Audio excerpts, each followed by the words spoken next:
पिछली वीडियो में हमने आपको बताया था कि अनुराग 3 संडे जब उस कोठे पर नहीं पहुंचता है तो गुड्डी बिल्कुल टूट जाती है, परेशान हो जाती है और रात दिन उसी टेंशन में रहने लगती है कि आखिर अनुराग आया क्यों नहीं, बात क्या हो गई, क्या उस पर पैसे कम पड़ गए या फिर कोई और परेशानी बन गई या फिर कोई दूसरे कोठे पर चला गया। अब गुड्डी को एक पल भी बड़ा भारी लग रहा था, एक एक मिनट बड़ा मुश्किल से कट रहा था। गुड्डी बहुत ज़्यादा दुखी रहती है, रात दिन उसकी याद करती है। तब एक कस्टमर आता है गुड्डी के पास और उसे कमरे में ले जाता है और वो गुड्डी के साथ जो कुछ करता है वो करने के बाद में वो कहती है गुड्डी कि तुम ये 100 रुपये ले जाओ और मेरे नाम से जो रास्ते में मंदिर पड़े उस मंदिर पे पुजारी को दे देना और कह देना कि गुड्डी ने ये 100 रुपये भेजे हैं, इसका प्रसाद का भोग भगवान को लगा दें, मेरी इच्छा पूरी हो जाए। अब वो कस्टमर 100 रुपये लेकर के उस पुजारी को दे देता है, लेकिन फिर 5वें संडे के लिए 3 अक्टूबर 2020 अनुराग जो था सीढ़ियों से चढ़ता हुआ उसी कोठे पर आ रहा था और इधर गुड्डी की नज़र पड़ जाती है।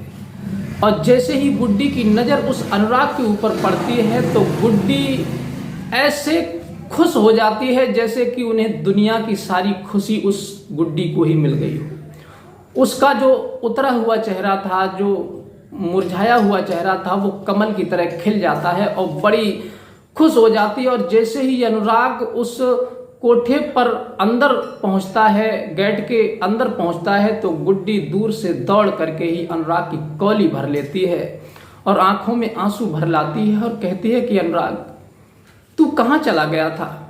क्या तेरे पास पैसे नहीं रहे थे या फिर तुझे किसी ने मना कर दिया था आने के लिए? अरे मैं तो तुझे 5000 रुपये देती थी ना कि अगर कोठी की मालकिन कुछ कहेगी तो तू उसे दे देना, लेकिन तू क्यों नहीं आया था? तुझे पता है मेरा एक एक पल कैसे कटा है, कितनी परेशानी से मैं जूझी हूँ, रात दिन मैंने खाना तक तेरी याद में छोड़ दिया था। अनुराग भी उसकी बातें सुनकर के थोड़ा उदास हो जाता है और कह देता है कि गुड्डी मैं कहीं नहीं गया था, गांव चला गया था। तो गुड्डी कहने लगी मुझे पता था कि तू गांव ही गया होगा, या तो अपना घर बेचने गया होगा या फिर तू अपनी ज़मीन बेचने गया होगा या फिर किसी से कर्जा लेने गया होगा, क्योंकि इस कोठे पर आने वालों की यही दशा होती है, या तो वो घर बेचते हैं, ज़मीन बेचते हैं या फिर कर्जा लेते हैं। अनुराग बोला ऐसा कुछ नहीं है, मैं कुछ बेचने नहीं गया था, कुछ ज़रूरी काम था इसलिए मैं वहाँ चला गया था। अब इधर तो अनुराग के लिए वो सोफे पर बिठा देती है और कहती है कि अनुराग मैं तेरे लिए चाय बना करके लाती हूँ। अब इधर गुड्डी चाय बनाने के लिए चली जाती है, अनुराग बैठ जाता है और ये बात फिर उसी कोठे की मालकिन के पास पहुंच जाती है कि वही लड़का आ गया जिससे तुम 5000 रुपये प्रत्येक संडे लिया करती थी और वो 4-5 संडे अभी बीच में नहीं आया था। अब इधर उसने जो 2 लड़के लगाए थे उस अनुराग की इंक्वायरी के लिए, उन लड़कों ने उसे जो बात बताई थी उसे सुनकर के वो हैरान रह गई। अब जब अनुराग वहां सोफे पर बैठ गया और गुड्डी उसे चाय लेकर के आती है, चाय पिलाती है और उसकी कौली भर लेती है, बार बार उसे चूमती है, उसका मन नहीं भरता अनुराग को देख करके। बहुत ज़्यादा खुश हो जाती है जैसे कि बरसों के बिछड़े हुए प्रेमी कोई एक दूसरे से मिल जाए, इतनी खुश हो जाती है। अनुराग से बार बार लिपट जाती है गले से, उसकी कौली कस करके भर लेती है, छोड़ना नहीं चाहती। तब तक एक कस्टमर आ जाता है और कस्टमर उस गुड्डी को ही पसंद करता है। तब गुड्डी अनुराग से कहती है अनुराग कम से कम अब तो मेरे साथ कमरे में चल, वो मुझे बुला रहा है, मैं उसके साथ चली जाऊंगी। फिर अनुराग कहता है कि तू चली जा ना, मैं तुझे मना थोड़ा ही कर रहा हूँ, तू चली जा उसके साथ। फिर मन को उदास करके गुड्डी उसके पास चली जाती है, क्योंकि उसे तो जाना है, वहाँ जो कस्टमर आएगा जिसे पसंद करेगा उसके साथ तो भाई उसे जाना है, उसका ये धंधा है, मजबूरी है। गुड्डी उसके साथ चली जाती है और इधर कोठे की मालकिन उस अनुराग को अपने कमरे में बुलाती है और उसे कहती है कि बैठो अनुराग, इतने दिन क्यों नहीं आए थे, कहाँ गए हुए थे? तब अनुराग कहता है कि मैं गांव चला गया था, कोई ज़रूरी काम था इसलिए तब वो पूछती है कि आखिर अनुराग, तुम मुझे अपना समझ करके या फिर इंसानियत दिखाते हुए तुम ये बता दो कि आखिर तुम हो कौन और इस कोठे पर केवल बैठने के लिए क्यों आते हो। और मैं तुमसे हर हफ्ते हर संडे 5,000 रुपये लेती हूँ, फिर भी तुम मुझे 5,000 रुपये हंसी खुशी से दे देते हो, लेकिन यहाँ बैठते जरूर हो आकर के। लेकिन इसके पीछे का राज क्या है, ये पूरी बात बताओ, तुम्हें मेरी कसम है। तब अनुराग कहता है कि अगर तुमने ये कहा है कि अपना समझ करके और इंसानियत के नाते और अपनी कसम दे दी है, तो चलो मैं तुम्हें बताता हूँ। तब अनुराग कहता है कि मैं तुम्हें अपनी हकीकत बता दूँ कि मैं एक सॉफ्टवेयर इंजीनियर हूँ और अमेरिका में मैंने पढ़ाई की, वहाँ से डिग्री हासिल की और नोएडा में एक कंपनी में मैं एमडी हूँ और वहाँ मुझे महीने में 5 से 6 लाख रुपए मिलते हैं।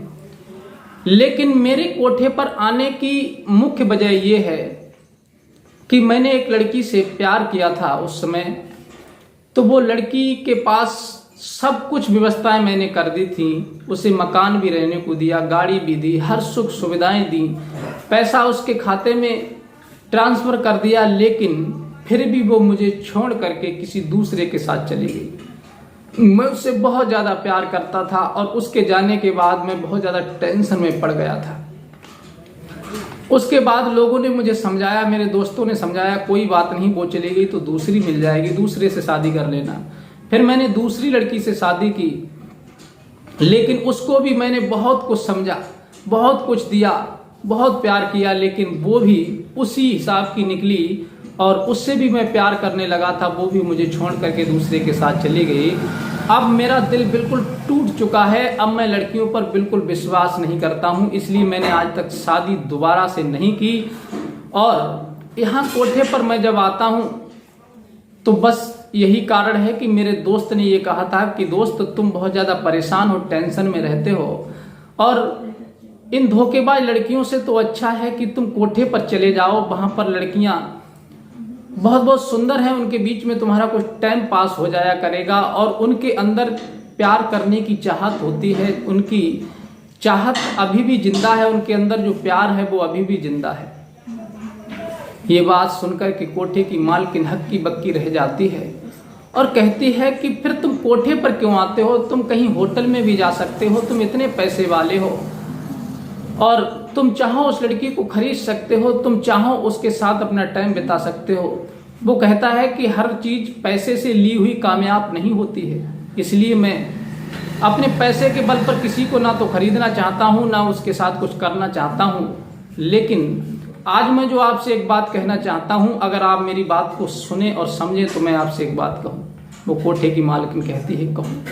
ये कहते हुए अनुराग की आंखों में आंसू आ जाते हैं और कोठे की मालकिन उसके दर्द को समझ जाती है कि वास्तविक ये बहुत ज्यादा लड़का टूटा हुआ है। तब वो कहती है कि आखिर क्या कहना चाहते हो, कहो।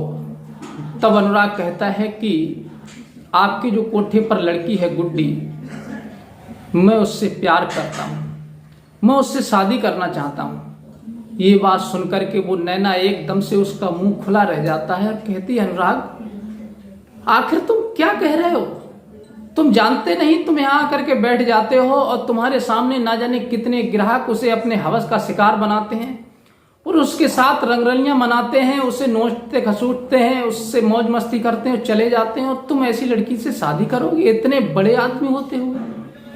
अनुराग कहता है इसमें बड़े छोटे की कोई बात नहीं, यहाँ पर तो केवल एक प्यार करने वाले की जरूरत है।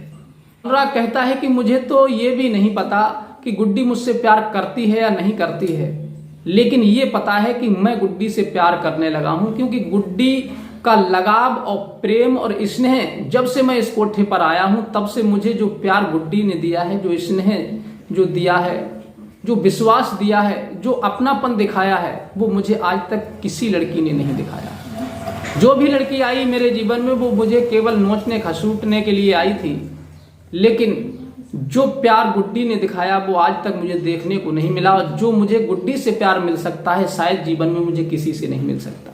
और एक बात और मैं आपको बता दूं कि कोठे पर आने के लिए गुड्डी ने ही मुझे फोकस किया था, क्योंकि जो 5,000 रुपए प्रत्येक संडे में आपको देता था वो गुड्डी मुझे देती थी केवल आपको देने के लिए, मुझसे उसने नहीं दिलवाए। गुड्डी ये नहीं चाहती है कि मैं अपनी दौलत बर्बाद करूं, वो ये चाहती है कि मैं अपनी दौलत बर्बाद ना करूं। गुड्डी केवल मुझसे प्यार करती है, मेरी दौलत से नहीं करती।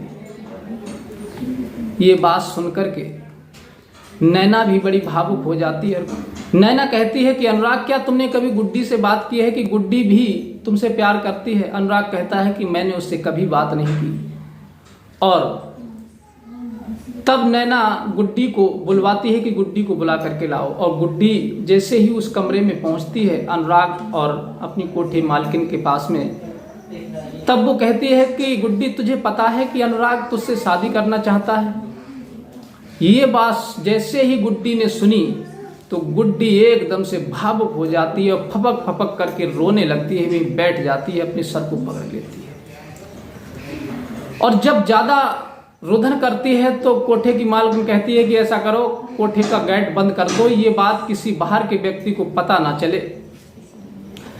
और इधर गुड्डी को जब वो धीरज देते हैं, सभी लोग समझाते हैं कि गुड्डी तू परेशान मत हो, आखिर तू अपने दिल की बात बता दे, हम तेरी मदद करेंगे कि आखिर तू क्या अनुराग से प्यार करती है। गुड्डी बहुत ज्यादा बुरी तरह से रोती है, विलाप करके रोती है और कहती है कि अनुराग अभी 3-4 संडे जब नहीं आया था तो मुझसे पूछो मेरे दिल पर क्या बीती थी। एक एक मिनट मेरा एक एक साल की बराबर कट रहा था। अनुराग को मैं जी जान से चाहने लगी हूँ, अनुराग को इतना प्यार करने लगी हूँ कि मैं प्यार का इजहार अपने मुंह से कर भी तो नहीं सकती। आखिर इस कोठे पर प्यार का कोई मोल नहीं होता है, प्यार की कोई वैल्यू नहीं होती है, इसलिए मैं अपने जुबान से कुछ नहीं कह सकी, लेकिन मैं अनुराग के बिना अब रह नहीं सकती हूँ। ये बात सुनकर के कोठे की मालकिन नैना कहती है, ठीक है गुड्डी, मैं तेरी भावनाओं को समझती हूँ, तेरी परेशानी को समझती हूँ और अनुराग के दिल की भावनाओं को भी समझ रही हूँ। अनुराग कहता है कि मैडम प्लीज मना मत कीजिए, मैं आपके हाथ जोड़ रहा हूँ, आपको जितना पैसा चाहिए उतना पैसा मुझसे ले लो। नैना कहती है, कोठे की मालकिन, पैसा तो मैंने अनुराग बहुत कमाया है और क्या मैं पैसा लेकर के जाऊंगी।